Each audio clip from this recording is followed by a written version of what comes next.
Chanukah, a very, very amazing holiday. And there are two aspects, basically.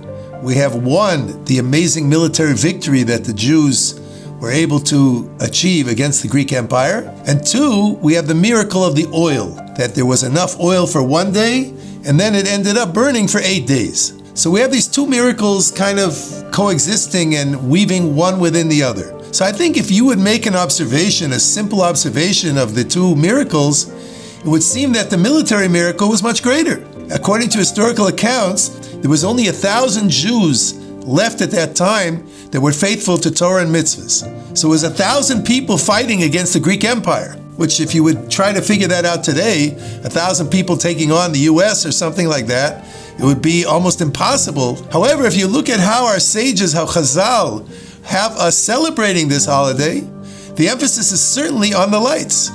This emphasis is on the oil, the miracle of the oil. All the halachas that we have refer to the miracle of the oil. In terms of the war, we say Al Anisim, we put that into our davening, we put that into Birchas Hamazon, but the emphasis clearly seems to be from our sages on the miracle of the oil. And it seems to be that our sages are stressing here that this was not a physical war. This was not a physical battle between two nations, the Jewish nation and the Greek nation, but rather a spiritual battle.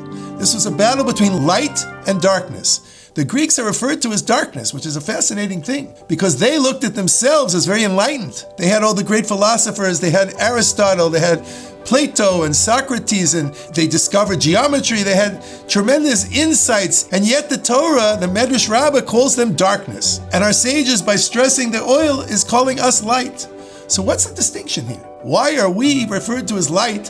Why are the Greeks referred to as darkness? There's a distinction between Torah on the one hand, and on the other hand, the Greeks were symbolizing chokhmah, wisdom. And there's a fundamental difference between Torah and wisdom, which is very interesting because Torah is wisdom. So what is the fundamental difference? The difference is that Torah really is supposed to penetrate your being. It's supposed to change you. It's supposed to transform you into a different person. And Chokhmah is, as great as it may be, stays on the outside.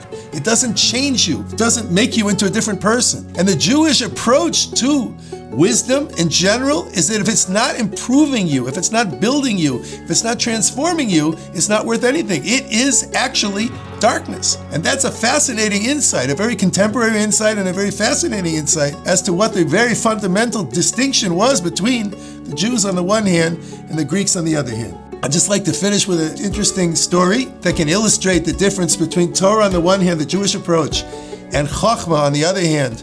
There was a great professor in America in the 20th century by the name of Bertrand Russell. Very, very astute professor, and he taught ethics. That was his field. And it seemed to be that Professor Russell had a problem that he was not the most ethical person in the world. He was carrying on with a few ladies on the side, even though he's a married man. And back in those days, the students were outraged that a person who is a professor of ethics is acting like this. And so the students actually put him on trial. And they said, Professor Russell, how could a teacher of ethics be carrying on like this? It doesn't make any sense. And Professor Russell, in his very intelligent way, responded as follows. He said, does a mathematics teacher have to be a triangle?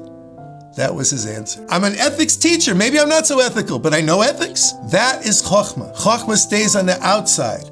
Torah has to penetrate the inside. So maybe this is a time of year we should be reflecting on the lights, reflecting on the message of the lights. We are the people of Torah, and Torah means that what we learn hopefully is integrated and helps us to become better people. And hopefully this will be a time, a lichtige time, when we have enlightenment, we're picked up, and that we can embody what we're learning. The Torah should become part of all of us.